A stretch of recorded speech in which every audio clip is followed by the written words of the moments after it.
centar iz Beograda koji je proteklog vikenda 15. i 16. decembra učestvovao na svetskom takmičenju u edukativnoj robotici u Šangaju i tom prilikom osvojio posebnu nagradu za najbolji nastup. Naši gosti ovoga jutra, Marko Kolundžija, Ivana Antoković, Igor Stamenković, Luka Babić i njihov nastavnik Đura Pađin. Dobro jutro, dobrodošli i sve čestitke, naravno.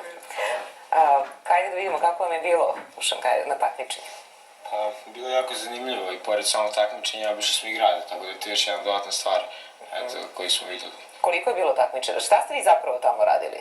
Pa, takmičili su robotici. Dobro, u robotici. Radili robote, radili prepreke koje... Je li bila neka tema, određen zadatak koji ste morali da ispunite? Ima jedna velika podloga. Samo drži mikrofon. Ima jedna velika podloga i ima nekoliko prepreka. I sad mi pustimo robota sa određene pozicije i on treba da izvrši te prepreke, da ga isprogramiramo.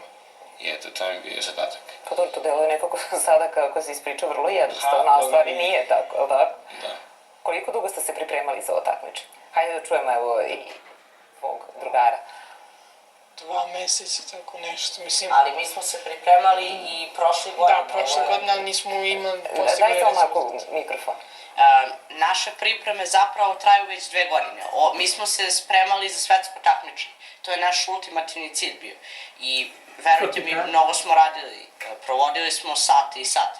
Mi svake nedelje obično uložimo oko 4 sata rada. Svaka čast, ali to posle škole, to je neka dodatna sekcija? Posle škole, da, to je dodatna sekcija. Ali pre takmičenje svaki dan po 2 sata smo išli i to rad se isplatio zaista. Dobro, jeste. I vi ste zapravo dobili nagradu za najbolji nastup. Da, za najbolji performans, kako oni to kažu. A koliko je bilo takmičara ukupno? Takmičara je ukupno bilo 8000. 8000. I vi ste među 8000 imali najbolji nastup. Da, mi nismo mogli da verujemo kada smo dobili. Pa kako izgledao taj vaš nastup kada je ocenjen kao najbolji? Pa ne znamo, tamo je sistem takav da vi ne znate zašto su vas izabrali. Oni vama samo kažu da ste izabrani, ali ne kažu vam razlog. Ne kažu razlog. I uvijek vas drže u neizvesnosti. Hajde evo da čujemo i nastavnika, da. Kako je bilo, dakle, jeste zaista imali takvo očekivanje i da će vaš nastup oceniti kao najbolji? Pa da, ja sam znao da će đaci ostvariti dosta dobar rezultat s obzirom da već dugo radim sa njima i da sve te male uspehe koji su pravili tokom prethodne 2,5 godine, da će u jednom trenutku da sublimiraju jedan veliki uspeh, kao što je ovaj. Znači, što se tiče samog uspeha, moje mišljenje zašto su dobili nagradu jeste da je vladala jedna dobra atmosfera u ekipi, bilo dosta radosti, smeha tokom putovanja do Šangaja i samog boravka tamo, tako da osim tog tehničkog znanja koje su imali, oni su delovali kompaktno kao ekipa i vrlo lepo su komunicirali i sarađivali sa ostalim timovima. Da, upravo gledamo fotografije sa takmičenja, ali može neko da mi objasni šta zapravo taj robot radi? Evo da čujemo tebe. Pa ovako, robot na svom polju ima određene prepreke koje on treba da pređe da bi dobio određen broj poena. I sad prepreke su različitog tipa, sad ima jedna gde robot treba da okrene jednu polugu da bi mu upale 2 flaše koje su bile na slici. To je bio na robotu i znači kad mu flaše padnu to je 1 broj poena, on treba se vratiti da bi dobio pun broj poena. To znači ne može samo da pokupi. Dosta je kompleksnije nego što se čini. Da, pa dobro, verujem da jeste, sigurno. Kako ste se vi zainteresovali uopšte za robotiku? Pa ovako, ja se sećam za mene na kraju 5. razreda, nastavnik je rekao mojoj razrednoj da mu treba potreban takmičar i razredna je došla do mene i pitala me da li ja želim i u početku sam ja imao tremu da odem tamo, mislila sam da nisam dovoljno dobar, ali sam na kraju otišao tamo i tad smo se spremali za isto ovo takmičenje samo za Zagreb. To je bilo, koliko se sjećam, evropsko ili balkansko. Balkanijada. To je moje prvo takmičenje iz robotike, mislim da su i Marko i Igor tad bili sa mnom. Igore, kako ste se ti zainteresovao za robotiku? Marko i Ivan, ja smo se zainteresovali... Vi ste svi zapravo sa trojica ste izuzev Luke. Pa znači, mi smo bili na času srpskog, da se dobro sećam, i ulazi naša razredna i kaže, je neko zainteresovan za robotiku?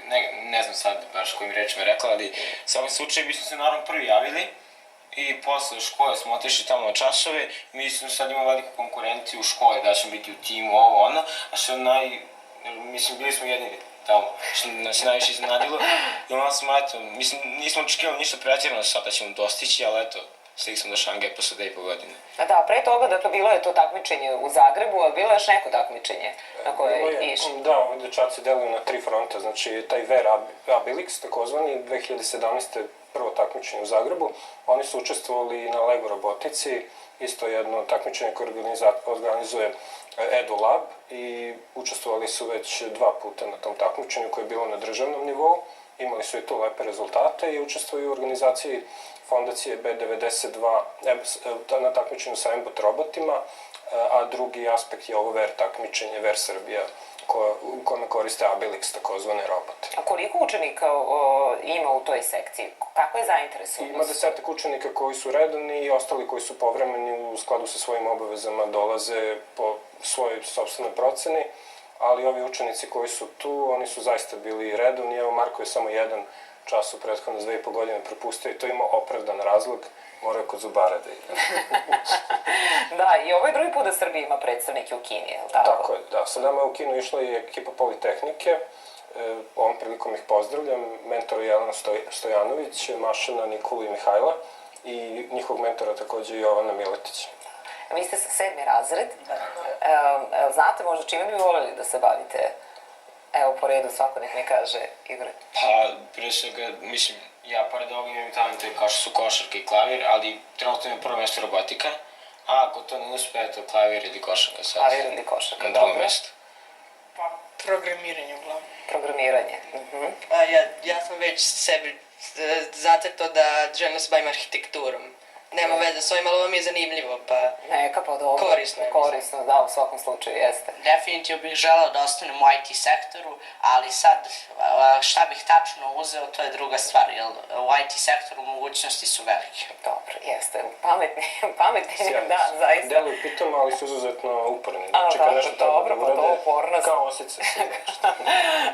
Sad, šta su vam rekli drugari iz odelenja? Niste ih još videli, niste bili, ali sigurna sam da, nadam se da će gledati i nadam se da će onako da vas lepo sačekaju. Definitivno preko Vibera i društvenih mreža čestitali su nam, podržali su nas, poželjeli su nam srećan put i tako. Dobro. Definitivno pozitivno mišljenje smo Sada dobili. ćete biti glavni u školi, čini mi se, i među dečacima i među devojčicama. Definitivno među dečacima. Dobro, ali dobro. Planovi za dalje? Planovi za dalje, u toku je sada takmičenje sa embotima, znači 3 đaka po propozicijama mogu da učestvuju, za to takmičenje se spremamo, imamo mesec dana vremena i posle toga veliko državno takmičenje u Lego robotici 2. februara. Dobro.